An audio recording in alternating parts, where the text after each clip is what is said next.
Seseorang datang kepada Hasan Basri rahimahullah lalu berkata, saya memiliki seorang ayah. Ayah saya sudah sangat tua, terbaring di ranjang, stroke, satu badan semua nggak bisa bergerak. Sampai akhirnya, buang air besar, buang air kecil di atas ranjangnya. Dan saya menampung dengan kedua telapak tangan saya, kencingnya, buang air besarnya. Kemudian saya mencuci tangan saya tanpa merasa jijik sedikit pun. Saya sudah melakukan itu selama 10 tahun. Pertanyaannya, apakah saya sudah membalas jasa ayah saya? Maka jawaban Hasan rahimahullah, belum sama sekali. Sama sekali belum. Lalu kata orang itu, saya bersihkan kotoran ayah saya, tidak merasa jijik setiap hari selama 10 tahun. Lalu anda bilang saya belum membalas kebaikan ayah saya? Kata Hasan Basri, belum. Karena dulu waktu kamu masih kecil, kalau ayahmu membersihkan kotoranmu, dia berharap dan terus berdoa kepada Allah agar kamu menjadi tokoh masyarakat, menjadi orang yang sukses. Kalau kamu sekarang melakukannya, kamu hanya melakukannya karena merasa itu adalah sebuah perintah, dan akhirnya kamu berharap kapan dia meninggal dan berhenti tugasmu itu. Berbeda niat antara orang tua dengan anak. Orang tua memiliki rasa sayang yang luar biasa kepada anaknya dan tidak bisa dibandingkan dengan sayang anak kepada orang tuanya. Orang tua kalau marah dengan anaknya, marahnya karena sayang. Tapi kalau anak marah dengan orang tua, bisa saja karena haknya atau karena keinginannya belum dipenuhi. Bukan justru karena orang tuanya salah. Seperti itulah kurang lebih. Dan berapa banyak kasus-kasus orang yang menjadikan orang tuanya sebagai pintu surga.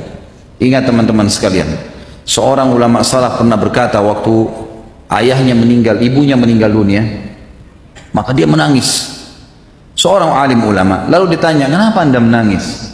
Bukankah orang itu tidak boleh nangis terisak-isak seperti ini pada saat ada orang yang meninggal?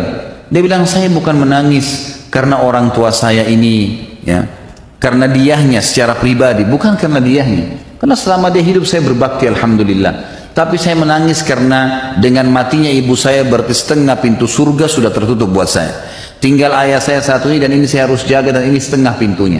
Dan betapa ruginya orang yang sudah meninggal kedua orang tuanya sementara mereka tidak berbakti padanya.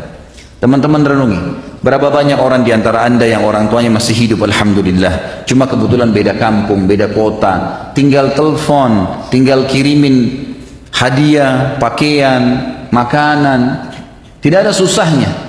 Tapi subhanallah kita tidak lakukan. Kita lakukan kepada teman-teman kita malah.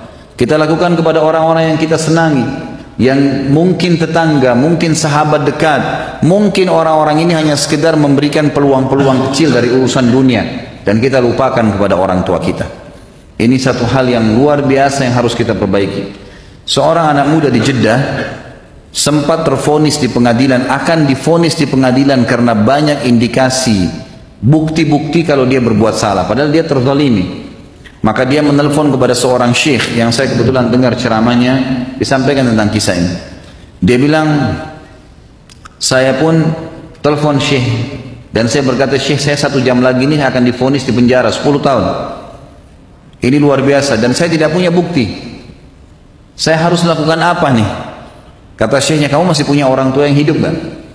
Dia bilang, masih ada ibu saya. Kalau ayah saya sudah meninggal. Dia bilang, sekarang kamu mumpung masih ada waktu 1 jam, keluar dari pengadilan itu, dikasih kesempatan keluar, kemudian cari rumah makan yang terbaik yang kamu lewatin, belikan makanan yang terbaik, bawa ke rumah ibumu dan ajak makan siang ibumu.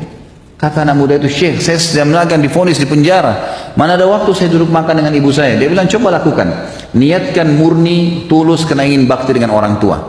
Maka anak muda ini pun melakukannya. Setengah jam kemudian kata syekhnya, dia telepon saya sambil bersyukur kepada Allah, alhamdulillah syekh, jazakallah khair, semoga Allah balas anda dengan kebaikan. Saya baru ditelepon oleh pengadilan kalau saya tidak jadi divonis, dan ternyata ada orang lain ya yang melaporkan orang yang telah menuduh saya ini dengan kejahatan, dan banyak buktinya ternyata terbongkar semua, dia berdusta. Setengah jam saja. Kata syekhnya, kira-kira menurut kamu apa sebabnya?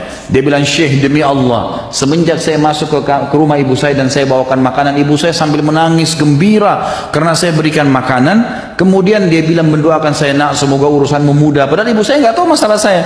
Semoga urusan mudah, semoga kau panjang umur, semoga kau begini. Selama setengah jam saya didoain terus sama ibu saya, dan saya merasa doa ibu saya lah yang membuat akhirnya saya selamat. Kata syekhnya, begitulah orang berbakti dengan orang tua. Jangan disia-siakan teman-teman sekalian.